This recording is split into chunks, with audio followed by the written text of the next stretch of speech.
दुख देगा। सुख का अर्थ है यशस्वी माता पिता भवत सकीर्ति, जो अपने माता पिता की कीर्ति को अगर बढ़ा न सके तो उसमें घटा भी नहीं सके, उसका नाम है शुद्ध पुत्र। और सुपुत्र की तो बात, सुपुत्र वह है जैसे ध्यान में अतीत है। पिताजी की इच्छा है कि हम भागवत करवाएं, कहीं नहीं है बेटा से हम भागवत करवाएं, पैसा भी नहीं है, लेकिन अपने माता पिता की इच्छा को समझ करके बिना कहे ही उसने काम कर दिया, उसका नाम है सुपुत्र।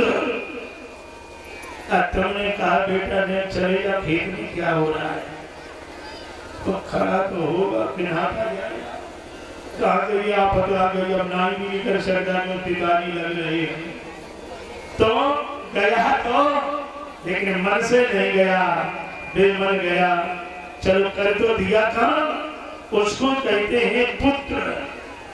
अब आपने कहा बेटा ने खेत पे चले जा, तुम ही चले जा।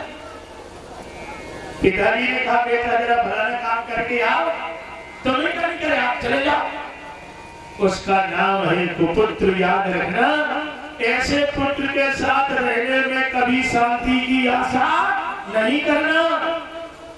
जैसे पेट गड़बड़ कर रहा हो तो हम कह बैठो बैठो बैठो, क्या बैठ सकते? जब तक मलमूत्र त्याग नहीं आओगे तब तक शांति नहीं मिलेगी। संत कहते हैं किसी तरह ऐसे पुत्र के संग में रहने से कभी शांति की आशा नहीं करना। अगर शांति चाहते हो तो ऐसे पुत्र का परित्याग कर दीजिए, तभी शांति मिलेगी, अन्यथा शांति की आशा नहीं करना। महाराज अदिति बड़ी दुखी है, क्या करे? कश्यप ने एक पैर से खड़े होकर भगवान का चिंतन किया। आकाशवाणी हुई थी, चिंता मत करो, क्यों? अब आप शांत होकर के बैठो। क्यों? रहीमदास जी दुआ लिखते हैं कि रही मन चुप हुई बैठियो, देख दिनन को फेर, जब नी के दिन आए तो बदत न लगी है।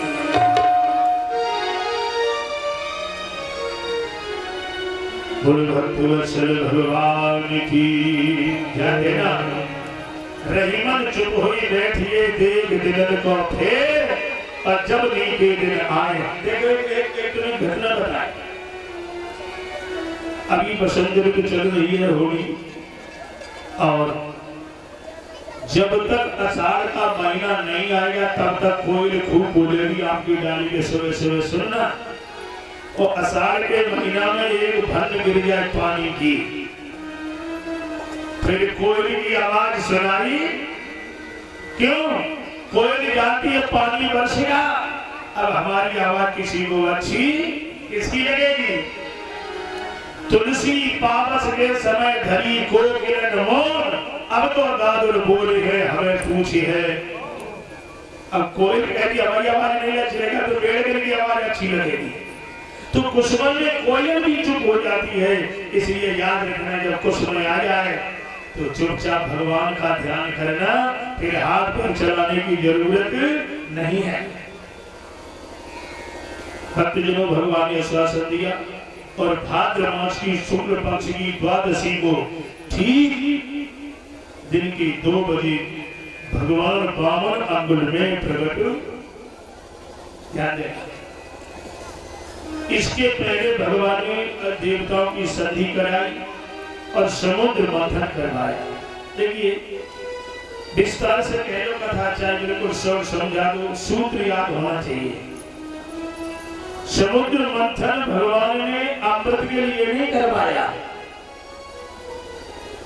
आप लोग सभी श्रोता प्रमुख बैठे कथाई सुनते हो। समुद्र में जो 14 रत्न निकले मंथन करने से, क्या ये समुद्र मंथन के पहले नहीं थे? बोलो, चंद्रमा भी पहले था और ऐरावती हाथी भी पहले था, कामधेनु भी पहले थी, तो ये समुद्र में कहां से आ गए? ध्यान देना, कथा घट करके सुनो आप। सुना क्या सुना? समुद्र मंथन लक्ष्मी जी ने करवाया है, अमृत के लिए नहीं हुआ। एक बार लक्ष्मी उठी, भगवान से हम तुम्हारे साथ नहीं रहेंगे, हम तो जा रहे हैं। क्यों? बोले राम जी का जन्मदिन मने, राम जी का विवाह दिन, कन्हैया का जन्मदिन मने, विवाह दिन मने, पर हमारा आज दिन तक न जन्मदिन मनाया गया और कभी आपके संग विवाह हुआ न हमारा विवाह सब मनाया गया, हम तो अब जा रहे हैं।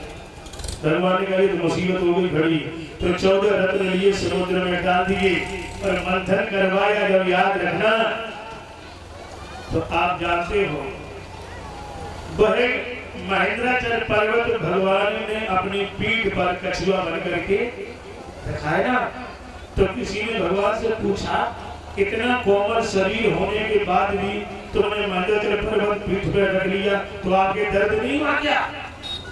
भगवान बोले बिल्कुल नहीं। क्यों? आनंद मिला।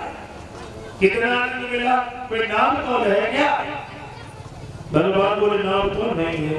अंदाजा है क्या? ध्यान देना, कोई बाबा जी उघारे होकर बाथरूम में बनाने पर स्नान करने बैठ गया, ध्यान देना, और नन्ना सा नाती चला या दौड़ता, तो बाबा की पीठ में साबुन लगाने लगे। सही बता रहा हूं? सही बढ़िया। हमारा नाती छोटा है, नानी को बैठे हो और लेके साबुन पीठ में करने लगे, कितना आनंद मिलेगा? ध्यान देना, शीतल है। भगवान कहते मुझे कष्ट नहीं हुआ, भक्तों को आनंद देने के लिए हमें आनंद मिला, पर्वत रख लिया पीठ पर। और आप जानते हो कार्तिक मास की कृष्ण पक्ष की त्रयोदशी को दीपावली के पहले धनतेरस से कहते हैं। उसी दिन वैद्यनाथ धर्मांतर जी हाथ में अमृत का घड़ा लेकर के प्रकट हुए और लक्ष्मी जी समुद्र से जब प्रकट हुई तो भगवान के गले में माला डाली और भगवान ने लक्ष्मी को अपने हृदय में आसन दिया। भगवान बोले अब तो नाराज नहीं होगी क्यों? अब आज के दिन हमारा आपका जन्मदिन भी मनाया जाएगा और आज के बाद हमारा आपका विवाह उत्सव भी मनाया जाएगा। इसलिए धनतेरस को कितने पटाखे चलते हैं बोलो ना। उसी दिन वैद्यनाथ धर्मांतर जी प्रकट हुए और लक्ष्मी ने जयमाला पहनाई और दीपावली के दिन लक्ष्मी जी की धनतेरस को पूजा होने लगी। इसलिए लक्ष्मी जी ने महाराज मंथन करवाया, अमृत के लिए नहीं है। समुद्र मंथन में भगवान के 4 अवतार हुए। पहला अवतार हुआ कछुआ, दूसरे रूप में हुए महाराज वैद्यनाथ धर्मांतर जी, और तीसरे में स्वयं अमृत, और चौथे का क्या? चौथे में भगवान इतने मोहनी विष्णु बने कि भगवान शंकर जी जिनके पीछे दौड़ते दौड़ते पागल हो गए। एक बार शंकर जी ने पूछ दिया, प्रभु हमें थोड़ा बहुत रूप दिखा दो जिससे तुमने अमृत छीना था। बोले नहीं, तुम योगी ठेले का एक चक्कर पड़ जाए। नहीं महाराज दिखाओ। एक बार पार्वती मैया के साथ बैठे थे और भगवान ने गेंदली उछालते हुए उनके आगे से निकली, तो भगवान शंकर जी खड़े हुए, पार्वती ने पकड़ लिए, पैर कहाँ जा रहे हो? अरे छोड़ो छोड़ो, पैर की ठोकर मारी और भगवान शिव जी मोहनी रूप के पीछे दौड़ते चले जाते, पसीना से नष्ट पस्त हो गए। महाराज एक झाड़ी की आड़ पड़ी, भगवान प्रकट हो गए। कहाँ जा रहे? बोले बाबा। बाबा चुप।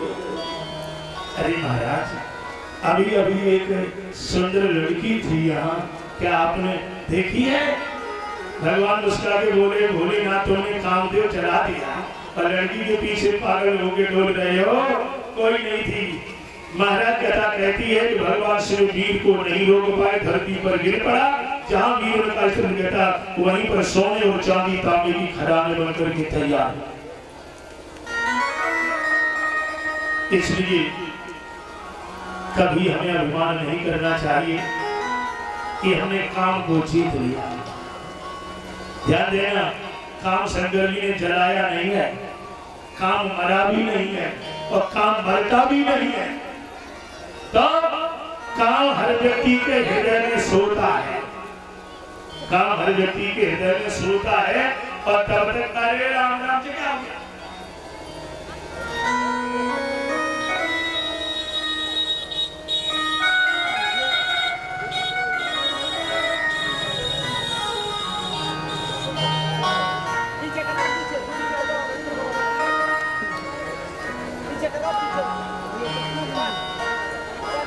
थोड़ी जगह रखिए और पीछे पीछे के लोग जो बैठे हैं वो थोड़ा पीछे। अब हम नहीं कहेंगे पीछे हो जाओ, क्यों? आगे बढ़ रही भीड़ भारी, रामचंद्र भैया रही विवस्था बिगड़ तुम्हारी, शासन के आगे सर को भैया तेरी पार कर